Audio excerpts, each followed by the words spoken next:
జగన్మోహన్ రెడ్డి గారి పాలనలో ఆంధ్రప్రదేశ్ రాష్ట్రంలో రోజు రోజుకి కూడా పెరిగిపోతున్నటువంటి హింస, అది ఎవరి మీద? పవిత్రమైనటువంటి దేవాలయాల మీద, అలానే దేవుడికి సేవకులుగా ఉండేటువంటి అర్చకుల మీద. ఇంతకన్నా దుర్మార్గం, ఇంతకన్నా దారుణం, ఇంతకన్నా దాష్టికం ఇంకేమన్నా ఉందా? ఇన్ని 4.5 సంవత్సరాలుగా మనం చూస్తున్నదల్లా ఏంటయ్యా అనంటే, దేవాలయాల మీద దాడులు చేసిన, అర్చకుల మీద దాడులు చేసిన, కనీసం నోరు విప్పని, పెదవి విప్పని ముఖ్యమంత్రిని చూస్తున్నాం. అలానే ఆ సంబంధిత శాఖా మార్చుల్ని కూడా చూస్తున్నాం. ఇవాళ నిన్నటికి నిన్న మనం చూస్తే కాకినాడలోని శివాలయంలో తను తెచ్చినటువంటి పాలు దేవుడి మీద సరిగ్గా అభిషేకం చేయలేదు అనేటువంటి ఒక నెపంతోటి అంటే ఒక అర్చకుడు ఏ రకంగా తన విధులను నిర్వహించాలి అని కూడా మేమే చెప్తాం, మేమే శాసిస్తాం అని చెప్పి ఒక వైఎస్ఆర్సీపీ నాయకుడు ఆ అర్చకుడిని కాలితోని తంతు దాడులు చేస్తూ బూతులు తిడుతున్నటువంటి ఘటన నిన్న మనం చూసాం. ఇంతకన్నా దారుణం ఏదన్నా ఉందా? ఇవాల్టి రోజున అర్చకులు చేసినటువంటి పాపం ఏంటండి ఆంధ్రప్రదేశ్ రాష్ట్రంలో? అసలు నిజంగా హిందువులు చేసినటువంటి పాపం ఏంటండి ఆంధ్రప్రదేశ్ రాష్ట్రంలో? హిందూ దేవాలయాల మీద దాడులు చేస్తారు, అర్చకుల మీద దాడులు చేస్తారు. అయినా సరే ఒక్కళ్ళ మీద కూడా ఇవాల్టి వరకు చర్యలు తీసుకున్నటువంటి ఘటన మనకు ఒక్కసారి కూడా కనిపించదు. అలానే నాకు దేవుడి మీద అపారమైనటువంటి నమ్మకం ఉంది, దేవుడిని నేను చాలా నమ్ముతాను, రోజు ఏమంటారంటే వారానికోసారో 10 రోజులకోసారో తిరుమలేశుని దర్శించుకుంది, నాకు అసలు ఏమాత్రం కూడా నిద్రే పట్టదు అని చెప్పుకుని తిరిగేటువంటి మహా మనిషి అయినటువంటి రోజా గారికి ఇవన్నీ కనపడట్లేదండి? ఎందుకు మీ నోరు ఇవాళ రోజున పెగలట్లేదండి? ఎందుకు ఆ రోజున రామతీర్థంలో రాముడి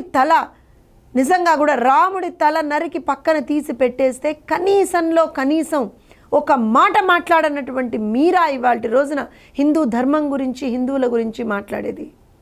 అలానే అంతర్వేదిలో రథాన్ని తగలబెట్టేస్తే కనీసం మాట్లాడకుండా దాని గురించి అవహేళనగా మాట్లాడినటువంటి మీరా ఇవాళ రోజున మాట్లాడేది? అర్చకుల మీద దాడి ఇవాళ కొత్త కాదే.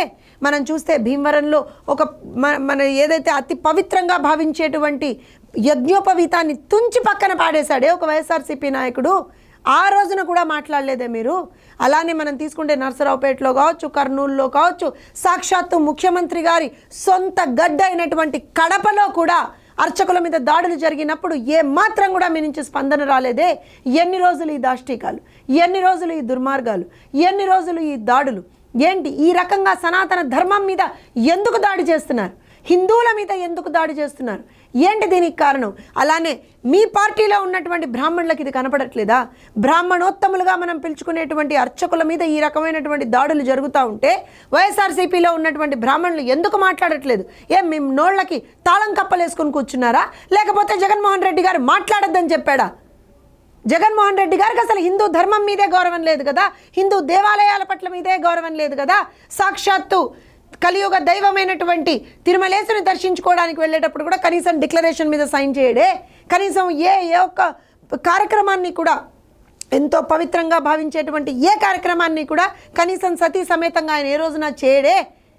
దేవుడి దగ్గరికి వెళ్ళడానికి బదులు దేవుడి సెట్లు అంటే దేవాలయాలనే, ఆ సెట్లనే ఇంటి దగ్గర వేసుకునేటువంటి ఒక దౌర్భాగ్యకరమైనటువంటి పరిస్థితిలో ఆంధ్ర రాష్ట్రాన్ని ఇవాళ రోజున ఉంచినటువంటి జగన్మోహన్ రెడ్డి గారు చెప్పారన్నా మీరు ఇవాళ రోజున నోళ్ళు మూసుకొని కూర్చుంటున్నారు?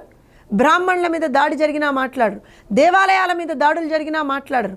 ఇంత జరుగుతుంటే కనీసం మీ నోరు మీరు మెదపట్లేదు అని అంటేనే మీరు అక్కడ ఏ విధంగా నిజంగా మాట్లాడితే బానిసలుగా బతుకుతున్నారా అనేటువంటి ఒక డౌట్ వస్తూ ఉంది. ఖచ్చితంగా ఇది సనాతన ధర్మం మీద దాడి. ఖచ్చితంగా ప్రతి ఒక్క హిందువు దీని గురించి మాట్లాడాల్సినటువంటి ఒక అవసరం ఉంది. తెలుగుదేశం పార్టీ పక్షాన ఎవరైతే అర్చకుడి మీద దాడి చేశారో వారిని కఠినంగా శిక్షించాలని చెప్పి మేము కోరుకుంటా ఉన్నాం. ఈ విషయాన్ని ఇక్కడితో వదిలిపెట్టేటువంటి ప్రసక్తి లేదు. ఖచ్చితంగా మా సంస్కృతి సాంప్రదాయాల్ని, హిందువులకు ఉన్నటువంటి దేవాలయాలకు సంబంధించినటువంటి పరిరక్షణని ప్రతి ఒక్కటి కూడా కాపాడేటువంటి బాధ్యత తెలుగుదేశం పార్టీ తీసుకుంటుంది.